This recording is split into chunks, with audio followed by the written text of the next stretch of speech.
A537 towards Buxton. We're going uphill now, double white lines system in operation, large vehicle coming towards us. That's give a good clue. Some of these tight bends now, we want to be away from any oncomers. These LGVs coming towards us are going to be over those double white lines just by the sheer nature and the environments that we're riding in. Positioning ourselves in towards the near side for right-handers, out towards the white line, bearing in mind any safety issues. Been warned of a junction towards the near side. We can't see that junction, so that means any vehicles sitting in that junction waiting to emerge, they can't see us. They pull out and then they're presented with us on the motorcycle. Read the information that's on these roads. As we come to this next right-hand bend, again we've got a junction. Once we've gone round the right-hand bend, we can't see into it, so that means vehicles can't see us. So the speed and the positioning is vitally important. Make sure you pick up on it, any information that's on the road. A537 towards Buxton. Travelling uphill now, double white lines system in operation in the centre of the carriageway, no overtaking. Restricted views, which is what the double whites are all about. Got the brake in the white line on our side, that's the engineers telling us the road environment is starting to open up.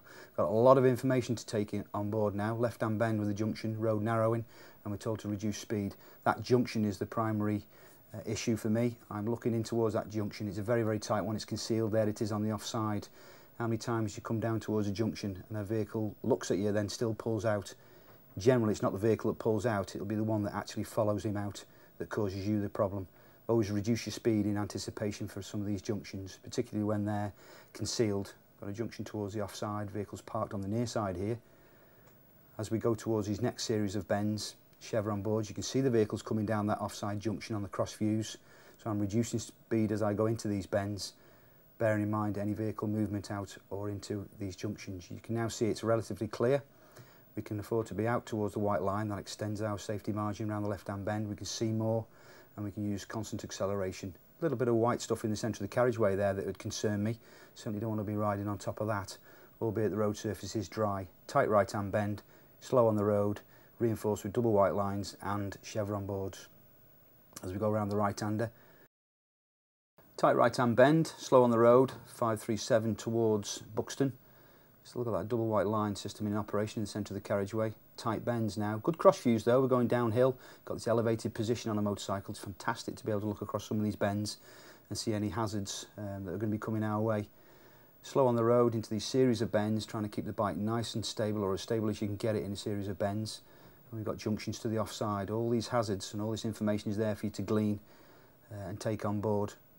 Base your riding plan on what you can see and what you can't see and what you can reasonably expect to happen. A lot of information now, bends and crossroads, lots of information boards, junction towards the offside and that concealed near side junction, an oncoming bus. All these things you've got to take on board all at the same time. Again, good cross views across the tops of some of these hedges, but what you can't see sometimes is behind some of these dry stone walls. We're in this sheep-rich environment. You know, don't be surprised to come around one of these bends and find 2 or 3 sheep stood in the middle of the carriageway. We've got to be able to stop in the distance that we can see to be clear. Chevron boards, and we're coming up behind a slow-moving vehicle. Slow on the road, easing back on the throttle, getting in the appropriate gear, using constant acceleration. That's just the engine pulling around these bends. That keeps the bike most stable.